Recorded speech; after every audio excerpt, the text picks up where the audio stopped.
Hello दोस्तों, नमस्कार। Kalyani IAS academy में आप सभी का हार्दिक स्वागत है। मित्रों, हम लोग ऊर्जा के वैकल्पिक स्रोतों का अध्ययन कर रहे हैं। तो अभी तक जितनी भी वीडियो में हमने वैकल्पिक ऊर्जा स्रोतों का अध्ययन किया है वह आपके सिलेबस के अंतर्गत था। जैसा कि आपके सिलेबस में प्रदर्शित था कि इन ऊर्जा स्रोतों का आपको वर्तमान परिदृश्य और भविष्य की संभावनाओं के आधार पर अध्ययन करना है, तो उसका अध्ययन हम कर चुके हैं। लेकिन इनके अलावा भी कुछ और ऐसे ऊर्जा के स्रोत हैं जो कि वैकल्पिक ऊर्जा स्रोत के अंतर्गत आते हैं, उनका हमें अध्ययन करना है, क्योंकि उनसे भी प्रश्न कभी कभार पूछ लिया जाता है।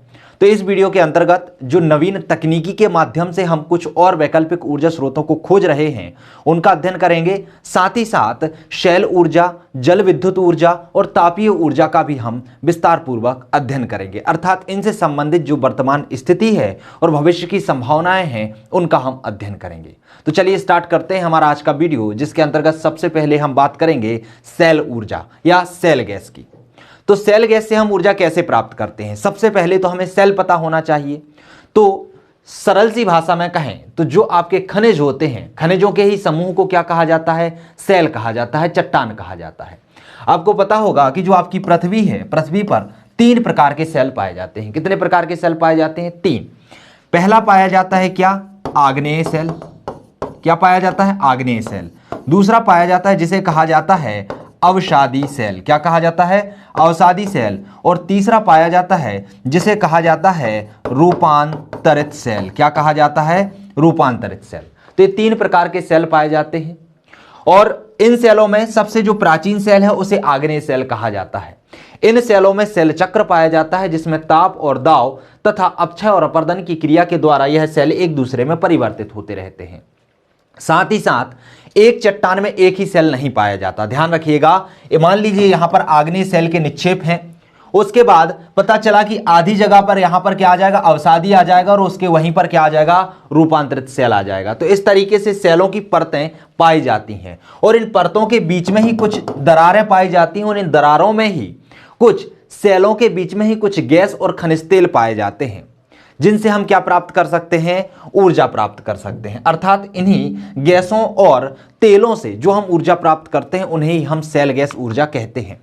भारत में ओएनजीसी ने शैल गैस एवं शैल तेल के निम्न क्षेत्रों की पहचान की है। उन्होंने कहा है कि भारत के खंबात के क्षेत्र, गोंडवाना क्षेत्र, असम क्षेत्र, इंडो गंगा क्षेत्र और कृष्णा गोदावरी क्षेत्र, इन क्षेत्रों में शैल गैस के विशाल भंडार उपलब्ध हैं और यदि हम इनका सही तरीके से उपयोग कर लें तो लगभग आगे के लगभग 25 वर्षों तक हम अपनी समस्त ऊर्जाओं की पूर्ति, समस्त ऊर्जाओं की आवश्यकताओं की पूर्ति इनके माध्यम से कर सकते हैं। मतलब आप समझ सकते हैं कि जो शैल गैस है इनके भंडारण कितने अधिक हैं कि यदि हम जो आपके जीवाश्म ईंधन है या वैकल्पिक स्रोत हैं और भी बाकी हैं, इन सभी से हट जाएं और आपकी जितनी भी ऊर्जा की आवश्यकता है उसकी पूर्ति हम 25 साल तक किसके माध्यम से करते हैं? शैल गैस के माध्यम से कर सकते हैं।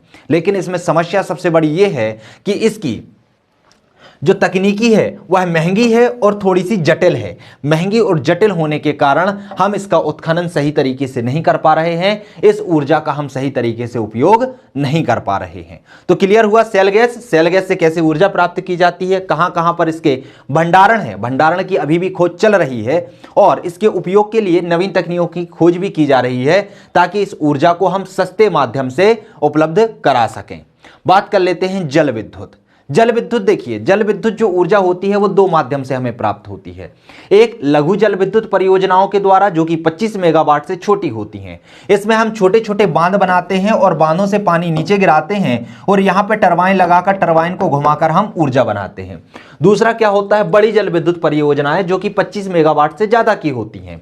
इसमें हम बड़े बड़े बांधों का निर्माण करते हैं, वहां पर पानियों को छोड़ा जाता है और यहां पर बहुत सारे टरबाइन लगाए जाते हैं और उन टरबाइनों को घुमाकर क्या प्राप्त किया जाता है? विद्युत प्राप्त की जाती है। ध्यान रखिएगा, इन टरबाइनों के द्वारा जनरेटरों को चलाया जाता है और उससे हम डायरेक्ट ऊर्जा को विद्युत ऊर्जा में परिवर्तित कर लेते हैं। अब यहां पर थोड़ी सी समस्या आती है।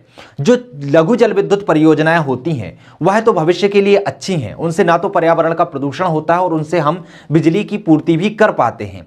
लेकिन जो बड़ी जल विद्युत परियोजनाएं होती हैं इनमें आपको बड़े बड़े बांधों का निर्माण करना होता है, और जब आप बड़े बड़े बांधों का निर्माण करते हैं तो वहां पर जो वृक्ष पाए जाते हैं उस जल भराशय क्षेत्र के अंतर्गत जो वृक्ष पाए जाते हैं या तो उन वृक्षों को आपको काटना होता है या फिर वह जलमग्न होकर स्वतः ही समाप्त हो जाते हैं। तो इस कारण से क्या होता है, पर्यावरण को प्रदूषण होता है। इसीलिए जो परंपरागत और गैर परंपरागत ऊर्जा स्रोत हैं उनमें लघु पनबिजली परियोजना और दीर्घ जो बड़ी पनबिजली परियोजना है इनको दो भागों में बांट दिया गया है। एक ऐसी जो प्रदूषणकारी है और एक ऐसी जो प्रदूषण नहीं करती हैं। लेकिन हम यहां पर वैकल्पिक ऊर्जा स्रोत के अंतर्गत दोनों जल विद्युत परियोजनाओं की बात करेंगे। किसकी बात करेंगे? दोनों जल विद्युत परियोजनाओं की।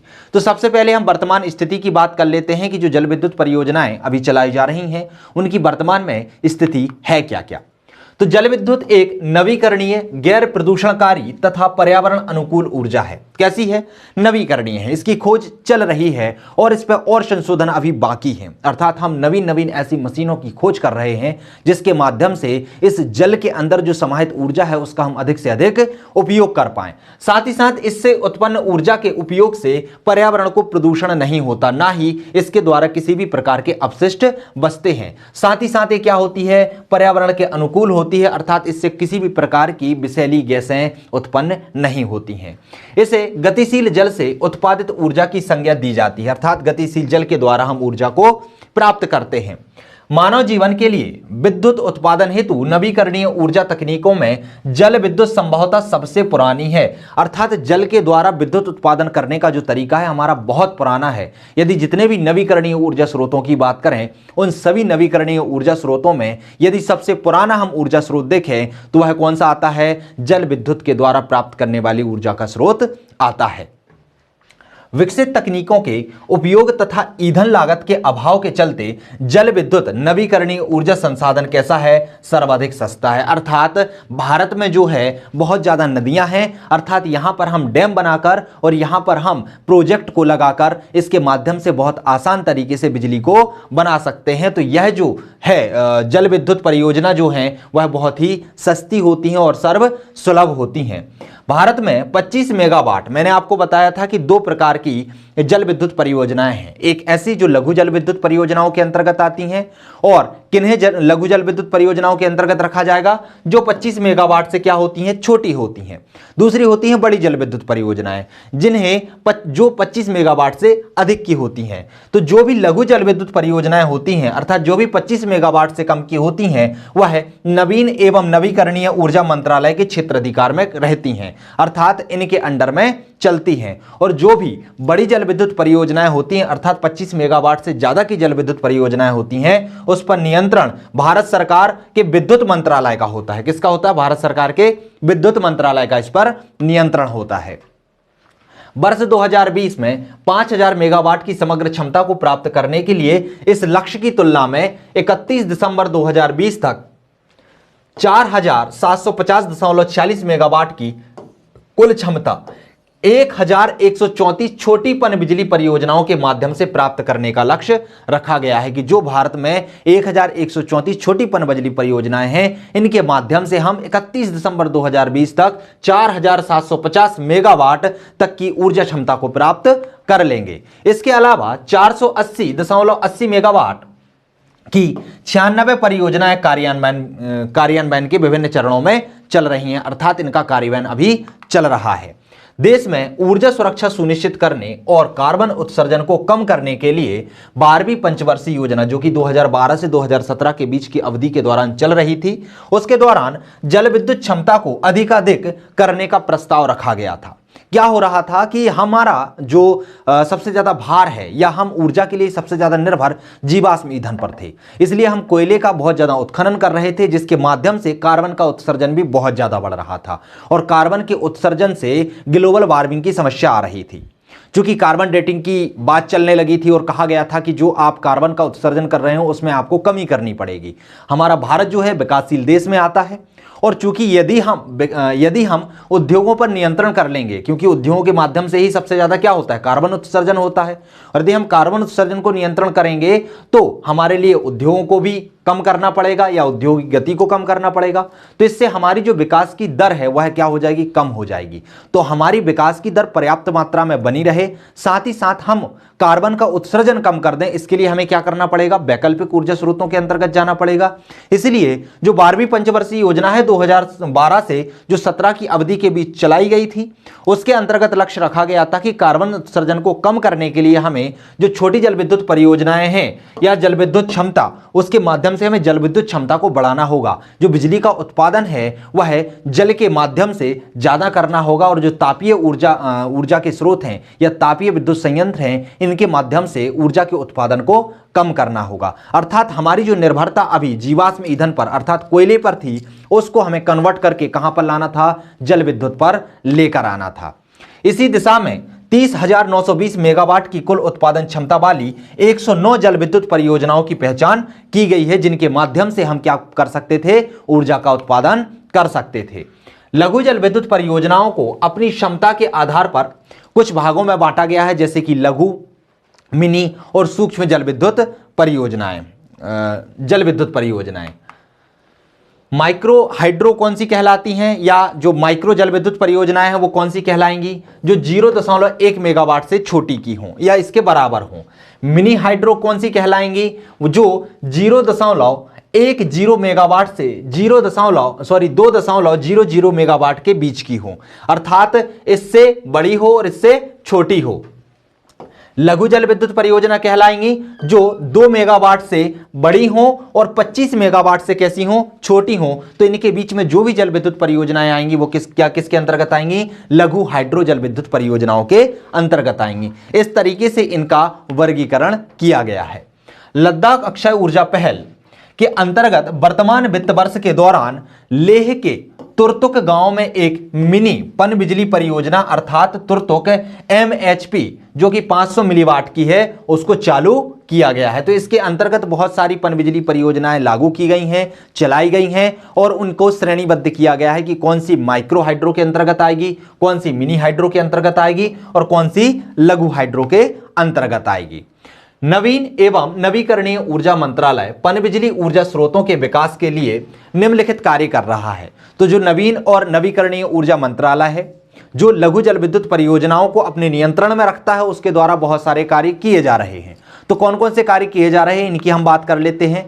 जैसे इनके द्वारा लघु जल विद्युत प्रोजेक्ट या पन बिजली के संसाधनों का मूल्यांकन एवं संभावित नई साइट्स या क्षेत्रों की पहचान की जा रही है। अर्थात ऐसी साइटों की पहचान की जा रही है जहां से हम अधिक से अधिक मात्रा में ऊर्जा को उत्पादन कर सकें, अर्थात छोटी से छोटी पन बिजली योजनाओं का हम क्रियान्वयन कर सकें, उन्हें स्थापित कर सकें और उनके माध्यम से हम ऊर्जा को क्या कर सकें, प्राप्त कर सकें।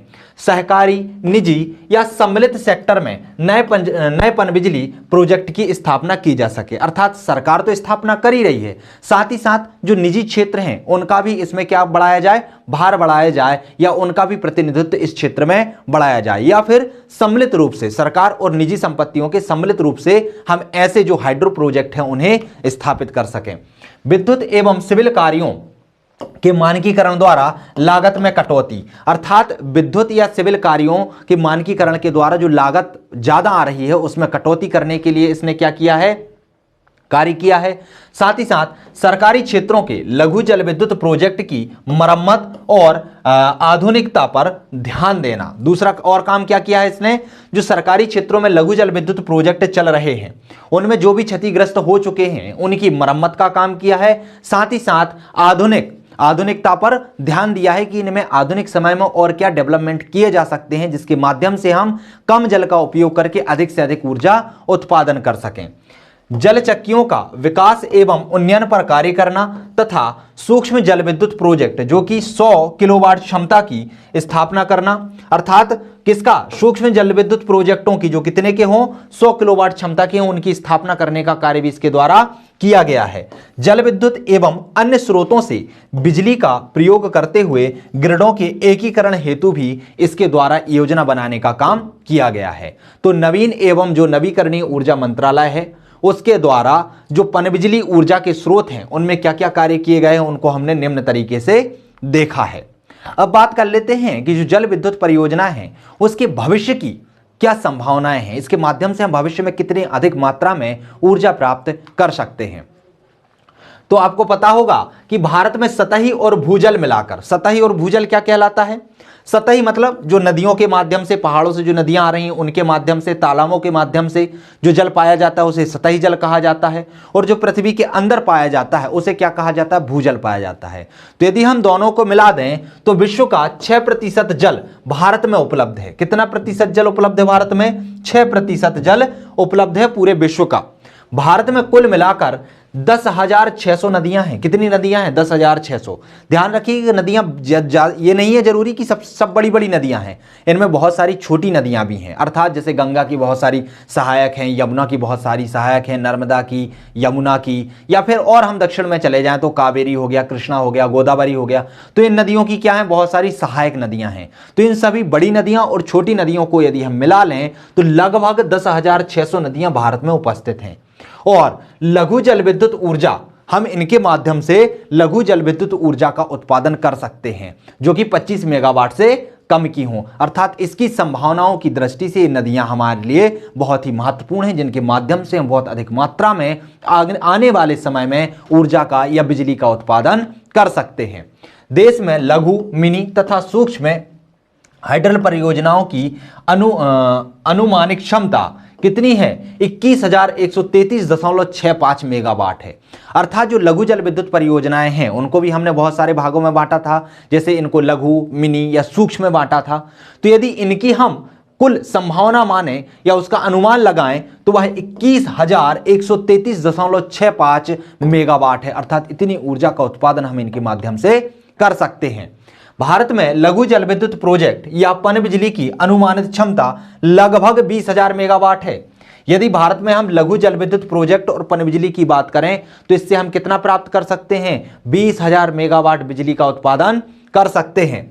नवीन एवं नवीकरणीय ऊर्जा मंत्रालय ने 25 मेगावाट क्षमता की पनबिजली के 6,474 क्षमता साइट, जिनकी कुल उत्पादन क्षमता कितनी है? 19,749.44 मेगावाट है, उसकी पहचान की गई है तथा उसका डेटाबेस तैयार किया गया है। कितनी? ये है आपकी 6,474 साइट। इनकी इन्होंने क्या की है? खोज की है, जिसके माध्यम से हम बिजली को प्राप्त कर सकते हैं। तो ये हमारी क्या है? भविष्य की संभावनाएं हैं जल विद्युत को लेकर। अब बात कर लेते हैं तापीय ऊर्जा। तापीय ऊर्जा वैसे तो आपके परंपरागत ऊर्जा स्रोतों के अंतर्गत आती है, जिसमें हम कोयले का दहन करके उससे हम ऊर्जा प्राप्त करते हैं। लेकिन चूंकि इसके माध्यम से हम बहुत ज्यादा ऊर्जा प्राप्त करते हैं, इसलिए इसकी भी हम वर्तमान परिदृश्य में स्थिति देख लेते हैं और भविष्य की संभावनाएं देख लेते हैं। ठीक है, इसके दहन से मैं आपको बता देता हूं कि पर्यावरण भी प्रदूषित होता है, इसके भंडारण भी सीमित है, लेकिन ऊर्जा प्राप्ति में सबसे ज्यादा सहायक जो होता है तापीय ऊर्जा ही। अर्थात आपको जो बिजली प्राप्त हो रही है उसमें सबसे ज्यादा परसेंटेज यदि किसी का है तो वो किसका है? तापीय ऊर्जा का है, थर्मल एनर्जी का है। वर्तमान परिदृश्य की बात करें तो 31 जुलाई 2021 के अनुसार भारत की कुल तापीय ऊर्जा उत्पादन क्षमता कितनी है? 2,34,858 मेगावाट है। कितनी है? 2,34,858 मेगावाट। हरियाणा के झज्जर में स्थित इंदिरा गांधी सुपर ताप विद्युत परियोजना की आधारशिला 2007 में रखी गई थी। तो इसकी आधारशिला कब रखी गई थी?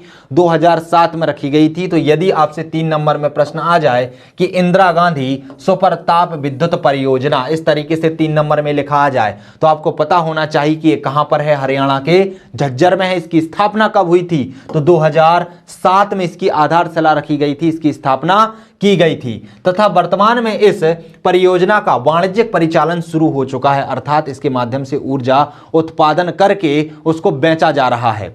इस संयंत्र से 1500 मेगावाट बिजली उत्पादन की जा रही है। तो बिजली का उत्पादन कितना हो रहा है इससे? 1500 मेगावाट हो रहा है। इस परियोजना में एनटीपीसी हरियाणा व दिल्ली सरकार का योगदान है। तो किस किस का योगदान है? एक एनटीपीसी का और हरियाणा तथा दिल्ली सरकार का इसमें क्या है? योगदान है।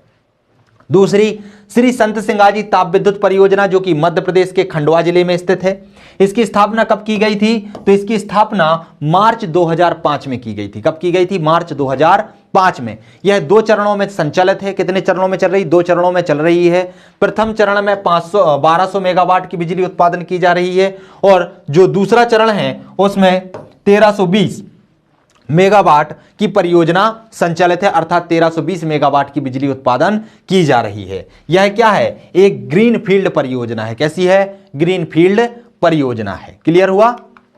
इसके अलावा बड़ी मात्रा में कोयला आधारित ताप विद्युत उत्पादन करने के लिए अल्ट्रा मेगा पावर प्रोजेक्ट की योजना भी बनाई गई है कि हम बहुत बड़े स्तर पर एक पावर प्रोजेक्ट की स्थापना करें। यह प्रोजेक्ट सुपर क्रिटिकल तकनीक पर आधारित है। किस पर आधारित है? सुपर क्रिटिकल तकनीक पर आधारित होंगे।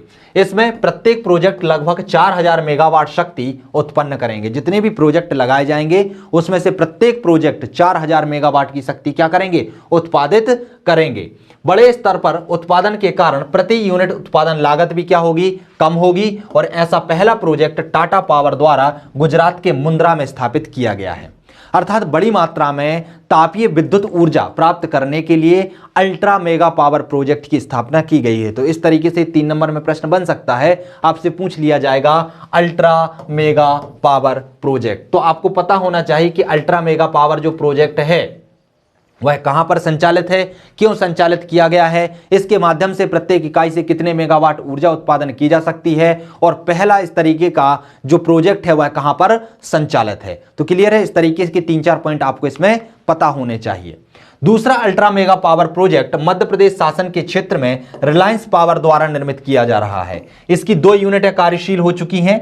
इस तरह के जो कुल 9 ultra mega power project Madhya Pradesh, Gujarat, Andhra Pradesh, Jharkhand, Chhattisgarh, Orissa, Tamil Nadu, Maharashtra और कर्नाटक में स्थापित किए जाने की योजना बनाई गई है। अर्थात अधिक मात्रा में हम तापीय ऊर्जा के माध्यम से विद्युत प्राप्त कर सकें, इसके लिए अल्ट्रा मेगा पावर प्रोजेक्ट की योजना बनाई गई है और उसे विभिन्न विभिन्न राज्यों में इससे ऊर्जा प्राप्त करने के लिए या ये प्रोजेक्ट चलाने की बात कही गई है। जिसमें कौन कौन से राज्य आते हैं? मध्य प्रदेश आता है, गुजरात आता है, आंध्र प्रदेश आता है, झारखंड आता है, छत्तीसगढ़, उड़ीसा, तमिलनाडु, महाराष्ट्र और कर्नाटक आते हैं। अर्थात इनमें 9 अल्ट्रा मेगा पावर प्रोजेक्ट स्थापित करने की बात की गई है और कहा गया है कि प्रत्येक यूनिट से 4000 मेगावाट तक की हम बिजली उत्पादन इनसे कर सकते हैं। तो बड़े स्तर पर बिजली प्राप्त करने के लिए इनकी स्थापना की बात कही गई है।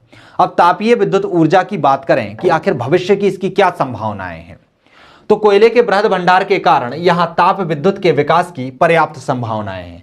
क्योंकि आपको पता है कि हमारा जो भारत है, भारत का जो प्रायद्वीपीय भारत है या प्रायद्वीपीय भारत वाला हिस्सा है वह गोंडवाना लैंड का भाग है और गोंडवाना लैंड में जिस भूमि का निर्माण हुआ था उसमें कोयले की अधिकता है। किसकी अधिकता है? कोयले की अधिकता है। अर्थात हमारे यहाँ कोयले के बहुत विशाल भंडार हैं। विशाल भंडार होने के कारण हम इसके माध्यम से जो तापीय ऊर्जा है उसको प्राप्त कर सकते हैं, उसकी संभावना बहुत अधिक है। भारत सरकार ने कोयला आधारित ताप विद्युत पर अपनी निर्भरता को कम कर ऊर्जा नवीकरणीय स्रोतों के विकास को प्राथमिकता देने की योजना बनाई है। लेकिन हमारे यहाँ भंडारण भले ही अधिक हैं, लेकिन जो तापीय विद्युत ऊर्जा है इसके माध्यम से बिजली प्राप्त करने पर हमारे लिए पर्यावरण का प्रदूषण भी बढ़ रहा है। साथ ही साथ जो कोयले के हमारे पास विशाल भंडारण हैं वो अभी तो हमारे पास उपस्थित हैं, लेकिन जिस तादाद से आपकी जनसंख्या बढ़ रही है, भारत की जनसंख्या बढ़ रही है, उसकी ऊर्जा की आवश्यकताओं की पूर्ति के लिए हमारे ये भंडारण बहुत शीघ्र ही क्या हो जाएंगे? समाप्त हो जाएंगे। तो वह भंडारण हमारे भविष्य के लिए बने रहें, इसके लिए भारत सरकार ने अब निर्भरता तापीय विद्युत ऊर्जा से घटाकर अर्थात जीवाश्म ऊर्जा स्रोत से घटाकर नवीकरणीय ऊर्जा स्रोतों की ओर बढ़ाने का प्रयास किया है। भारत में कोयला आधारित मैग्नेटो हाइड्रोडायनामिक अनुसंधान परियोजना तमिलनाडु के तिरुचिरापल्ली में 5 मेगावाट ताप ऊर्जा के स्तर पर स्थापित संयंत्र के द्वारा चलाई जा रही है। तो क्लियर हुआ? इस तरीके से ये जो कुछ और ऊर्जा जो आपकी बची हुई थी, जिनके अंतर्गत हमें भविष्य की संभावनाएं और वर्तमान की स्थिति और भविष्य की संभावनाएं क्या क्या हो सकती थी, उन्हें हमें कवर करना था, उन्हें हमने कवर किया। अब हम बात कर लेते हैं कि ऊर्जा उत्पादन की नई प्रौद्योगिकियां क्या क्या हैं। अर्थात अभी तक हमने देखा कि वैकल्पिक ऊर्जा के स्रोत कौन कौन से थे, उसकी वर्तमान स्थिति क्या थी और भविष्य की संभावनाएं क्या थी। लेकिन इन वैकल्पिक ऊर्जा स्रोतों के अलावा भी बहुत सारी ऐसी नई प्रौद्योगिकियां जन्म ले रही हैं या उनकी खोज हो रही है, जिनके माध्यम से हम स्वच्छ और पर्यावरण हितैषी ऊर्जा की खोज कर सकते हैं। तो बात कर लेते हैं कि आखिर कौन कौन सी वह ऊर्जा स्रोत है, कौन कौन सी वह प्रौद्योगिकियां हैं। यहां पर क्या लिखा हुआ है, वही सारी बातें लिखी हैं जिन्हें हमने 50 बार दोहराया हुआ है कि वर्तमान में भारत की संख्या बहुत बढ़ती जा रही है। औद्योगिक विकास, तकनीकी एवं उन्नति और नई जरूरतों के चलते ऊर्जा की मांग भी बहुत ज्यादा बढ़ रही है। और ऊर्जा पर हम निर्भर किस पर हैं, परंपरागत स्रोत या जीवाश्म ईंधन के स्रोत पर हम निर्भर हैं। तो उन पर यदि हमें निर्भरता को घटाना है तो हमें नए नवीन प्रौद्योगिकी की खोज करनी पड़ेगी। और इसी की खोज के तहत हमने बहुत सारी प्रौद्योगिकी की खोज की है, जो कि इस प्रकार हैं। जैसे कि एक होती है हाइड्रो ऊर्जा। आपको पता है कि जो सूर्य है उसमें क्या होता है, नाभिकीय संलयन होता है, उसमें हाइड्रोजन से हीलियम में परिवर्तन होता है और उससे ऊर्जा निकलती है। तो जो हाइड्रो ऊर्जा होती है, अर्थात जो हाइड्रोजन है, वह ऊर्जा का सर्वाधिक शक्तिशाली स्रोत होता है। अन्य ईंधनों की अपेक्षा इससे प्राप्त प्रति इकाई क्षमता जो होती है ऊर्जा की, वह सर्वाधिक होती है। अर्थात हमें एक नवीन तकनीकी की खोज करना होगा जिसके माध्यम से हम हाइड्रोजन के द्वारा ऊर्जा को उत्पादन कर सकें, क्योंकि हाइड्रोजन के भंडारण क्या हैं, विशाल हैं। यह हाइड्रोजन गैस है, बहुत ज्यादा मात्रा में उपस्थित है। और यदि इसका हमने सही उपयोग करना सीख लिया तो इससे हम भविष्य की जितनी भी ऊर्जा की आवश्यकता है उसको हम पूरा आसानी से कर पाएंगे। दूसरा है सीएनजी। सीएनजी को क्या बोलते हैं, कंप्रेस्ड नेचुरल गैस कहते हैं। यह धरती के भीतर हाइड्रोकार्बन्स के रूप में उपलब्ध कंप्रेस्ड नेचुरल गैस होती है। तो ध्यान रखिएगा, है कैसी, परंपरागत ऊर्जा के स्रोत के रूप में ही है। जहां कहां पर पाई जाती है, पृथ्वी के अंदर पाई जाती है, परतदार चट्टानों में पाई जाती है। लेकिन यह क्या होती है, बहुत कम मात्रा में प्रदूषण करती है। प्राकृतिक गैस तो है, लेकिन यह ऐसी प्राकृतिक गैस है जिसका उपयोग करने पर पर्यावरण को प्रदूषण बहुत कम होता है। तो इसकी भी हम खोज कर लें और इसका भी हम उपयोग करना यदि प्रारंभ कर दें तो इससे भी क्या हो जाएगा, हम इस तरीके की ऊर्जा का उपयोग कर पाएंगे जो पर्यावरण हितैषी होगी। इसके बाद होता है जैव ईंधन।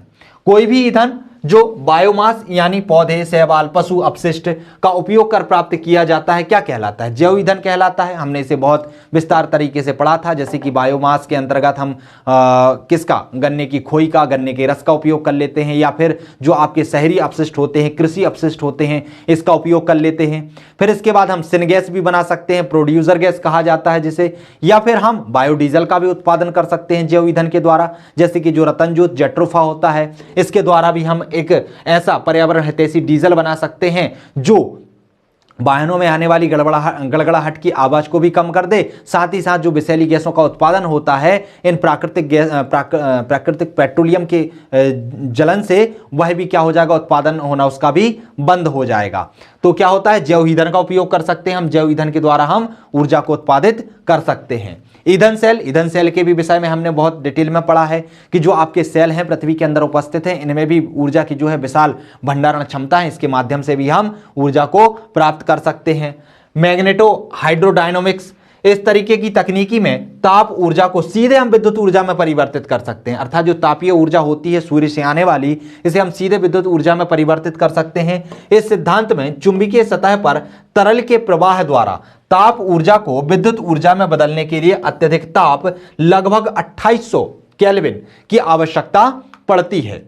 अल्ट्रा लो सल्फर डीजल, चूंकि क्या होता है, जो नॉर्मल डीजल होता है उसमें सल्फर की मात्रा बहुत ज्यादा होती है, लगभग 0.25% होती है। लेकिन कुछ ऐसे सोर्स खोजे गए हैं जिसे हम अल्ट्रा लो सल्फर डीजल कहा जाता है। इस प्रकार के डीजल में जो सल्फर की मात्रा होती है बहुत ही तुच्छ होती है। कितनी होती है, 0.005% होती है, जिसके द्वारा जो सीएनजी हैं या फिर एलपीजी हैं, इन गैसों की अपेक्षा यदि हम जो अल्ट्रा लो सल्फर डीजल से उत्पन्न गैस होती है इसका उपयोग करेंगे तो उससे पर्यावरण प्रदूषण बहुत कम होगा। इससे सल्फर की मात्रा बहुत कम पर्यावरण में पहुंचेगी। तो ठीक है, एक क्या है आपका अल्ट्रा लो सल्फर डीजल है। दूसरा क्या है, क्लेथरेट क्या कहलाता है, जो समुद्री तलछट होती है उसमें बर्फ के रूप में यह ईंधन मौजूद होता है। किसके रूप में होता है, बर्फ के रूप में होता है समुद्री तलछटी के यहां पर, जो मूलतः पानी के अणुओं में फंसी मीथेन गैस होती है। अर्थात पानी के अणुओं में मीथेन गैस के रूप में फंसा रहता है वैज्ञानिक इसे भविष्य का ईंधन के मानते हैं। वैज्ञानिक मानते हैं कि यदि हम इसका सही तरीके से उपयोग करने लगे तो भविष्य की जितनी भी ऊर्जाओं की आवश्यकता है इसके माध्यम से हम पूरा उन्हें कर सकते हैं। गैसोहॉल को भी हम पढ़ चुके हैं कि यह है पेट्रोल और एथेनॉल का मिश्रण होता है जो किण्वित कृषि उत्पादों से बनता है। गन्ने के रस द्वारा प्राप्त सामान्य अल्कोहल को यदि हम पेट्रोल में मिला देते हैं तो उससे क्या हो जाता है कि पेट्रोल के दहन से जो विषैली प्रदूषणकारी गैसें निकलती हैं उनका निकलना बंद हो जाता है। साथ ही साथ इंजन में जो खराबी आती है वह खराबी आना भी बंद हो जाता है। इसके बाद अपशिष्ट ऊर्जा अर्थात जो जीव जंतु पेड़ पौधे वनस्पति होते हैं इनके द्वारा जो अपशिष्ट उत्पन्न होते हैं इन अपशिष्टों के माध्यम से भी हम बहुत सारी ऊर्जा प्राप्त कर सकते हैं। तो उनके माध्यम से भी हम क्या कर सकते हैं कि नवीकरणीय ऊर्जा या फिर पर्यावरण हितैषी ऊर्जा को प्राप्त कर सकते हैं। इसके अलावा भी सौर ऊर्जा, पवन ऊर्जा, जल विद्युत ऊर्जा, भूतापीय ऊर्जा, सामुद्रिक ऊर्जा इनकी आदि की संभावनाएं जिनके माध्यम से हम नवीन वैकल्पिक ऊर्जा के स्रोतों की खोज कर सकते हैं और पर्यावरण हितैषी ऊर्जा को प्राप्त कर सकते हैं। साथ ही साथ जो हमारी निर्भरता परंपरागत ऊर्जा स्रोतों पर है उसको घटा करके हम अपनी ऊर्जा की आवश्यकता को भी पूरा कर पाएंगे। साथ ही साथ हमारे जो ऊर्जा के प्राकृतिक स्रोत जो भंडारण स्रोत हैं वह भी सुरक्षित बने रहेंगे। तो इस तरीके से दोस्तों ये जो आपका टॉपिक है वह समाप्त होता है।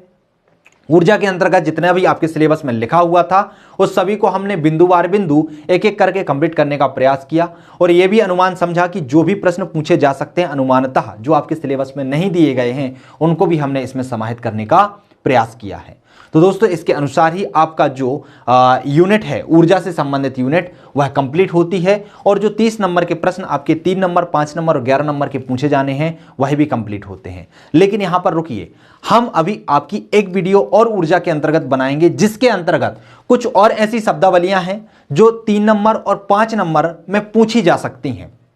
उनसे संबंधित जो शब्दावलियां हैं अर्थात ऊर्जा से संबंधित शब्दावलियां होती हैं जैसे एलईडी बल्ब क्या होता है, ठीक है, सीएनजी क्या होता है, या फिर जो आपकी प्राकृतिक गैसें होती हैं, या फिर आपकी बहुत सारी चीज़ें होती हैं। ऐसी चीज़ें कुछ योजनाएं हैं, कुछ आपके विभाग हैं जो ऊर्जा से संबंधित हैं, वहां से 3 नंबर के प्रश्न पूछे जाने की संभावना और 5 नंबर के प्रश्न पूछे जाने की संभावना है। तो अगली वीडियो के अंतर्गत हम उन्हें कवर करने का प्रयास करेंगे। उसके साथ ही आपका जो ऊर्जा वाला टॉपिक है वह पूर्णतः कंप्लीट हो जाएगा। तो मिलते हैं अगले वीडियो में जिसके अंतर्गत हम महत्वपूर्ण बिंदुओं को या महत्वपूर्ण पॉइंटों को डील करेंगे अर्थात ऊर्जा से संबंधित जो महत्वपूर्ण शब्दावली हैं उसको समझने का प्रयास करेंगे। तो दोस्तों बने रहिए हमारे साथ, मिलते हैं अगले वीडियो में अगले टॉपिक के साथ। तब तक के लिए नमस्कार।